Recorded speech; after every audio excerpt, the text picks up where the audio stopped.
black trim board. We're getting a nice panel look on it. We have some cold molding between the blocks. It's just finishing up right now. OJ channel, starter strip, straight.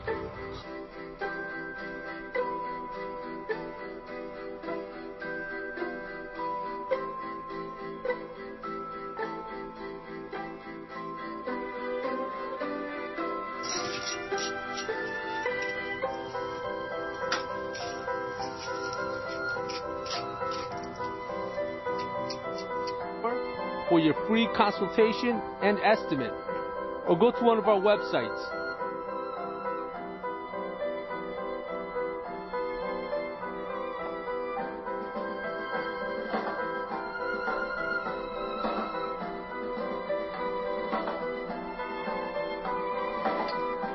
Here we are. We just installed vinyl cedar shake siding on this house. We're on the front now, and as you can see, it was a tear-off. OJ channel, starter strip, straight.